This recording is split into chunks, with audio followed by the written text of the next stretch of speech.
The question of what constitutes what we call a spiritual path or yoga has been given a very useful crystallization in the subject of so-called Advaita. This is interesting because it gives evidence of being not only a true realization of some kind of yoga, but also an archaeological site that points to something that goes back very far indeed. The basic idea is a strangely rational one, and the prejudice of many New Agers against the modern Enlightenment is misguided because the Enlightenment really is just what it says it is.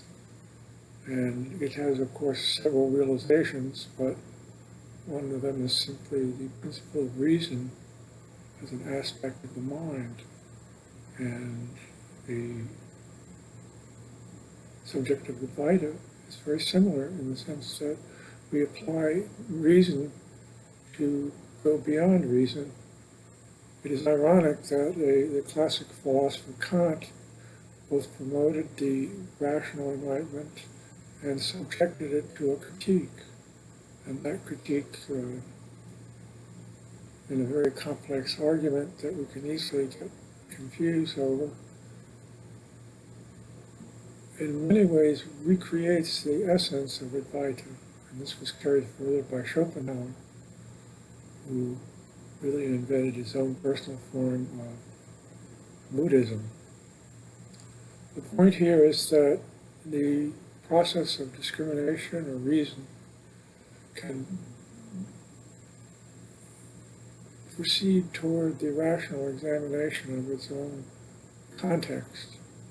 From there, we might move back to the Advaita formulation, which seems very ancient, but which might well seek refuge in the modern Enlightenment as the rational inquiry into the nature of consciousness and the ego. This is the classic question of the sage or philosopher Ramana Maharshi, who indicated that the basic question, who am I, could lead beyond itself to the understanding of that which is beyond the wrapper or the enclosure of the body and its related elements as the true self. And this true self is identical with, at one with, in a non-dual oneness, the larger so-called Brahman.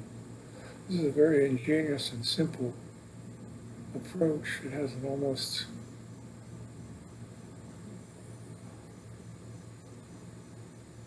mythological aspect in its antiquity and a futuristic aspect in its resolution of the complexities of all the various paths and ways. Now, there are a number of issues here that should be brought in, and that of will and being and the whole overall nature of the ego in terms of the stages or types of consciousness.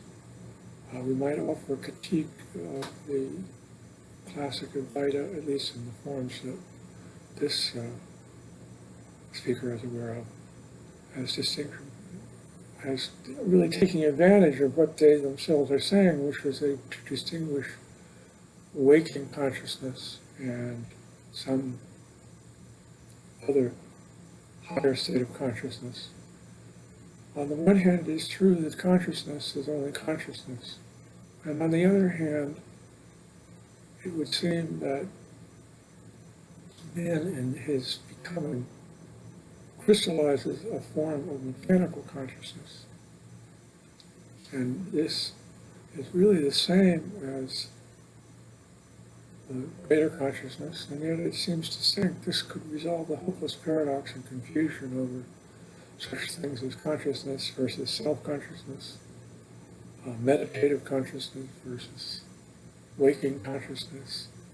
The point is that we need to both accept and critique the Advaita consideration that it is false to call consciousness an epiphenomenon of the body.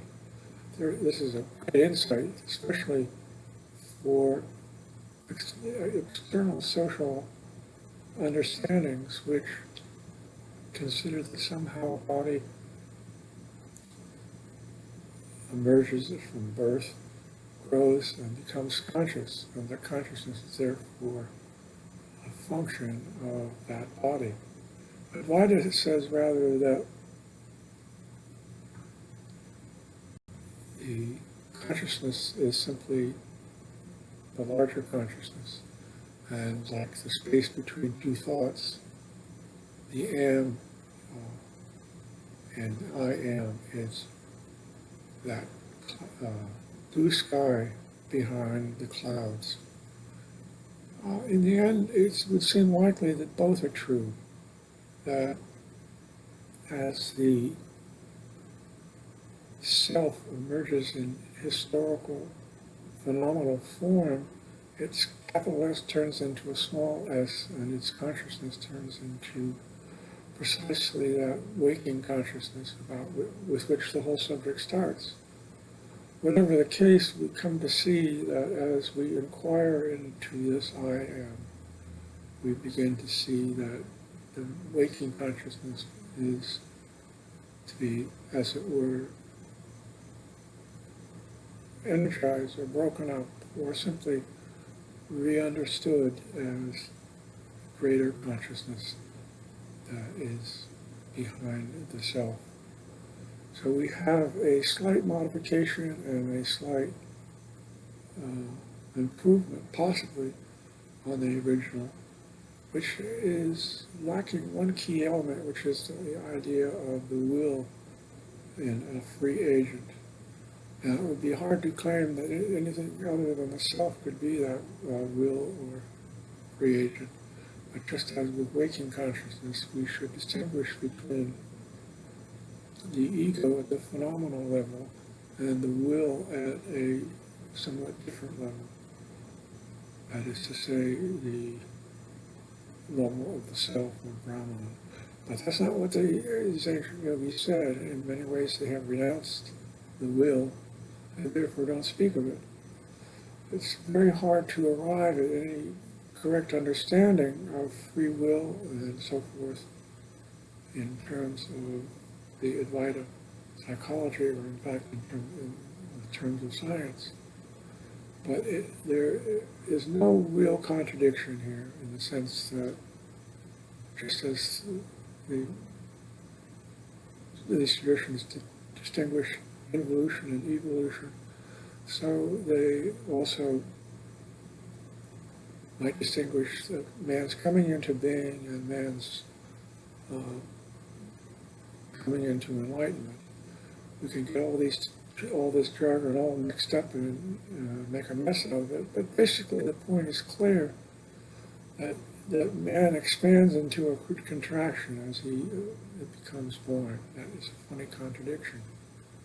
And then he has the possibility of coming to an awareness of his awareness in the larger field, where he comes to see that, as the yogis say, Atman is Brahman.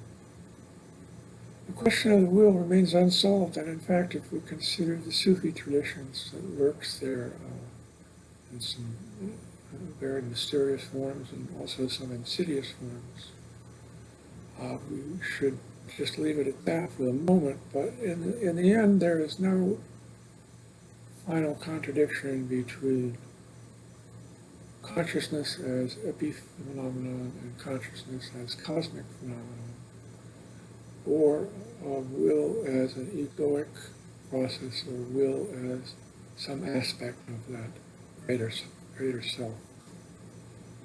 There are therefore two possibilities, which is a path of realization in time and a path of moving beyond time. But we should be wary of the terms evolution and involution. They are just train wrecks. And the frequent equation of spiritual realization with evolution is a bungled term. We can discuss this in another discourse. But for a moment, we can see that the Advaita is discovering an archaeological site. This, in some form or another, seems to go back to the original source of primordial Shaivism from which the later yogas were born.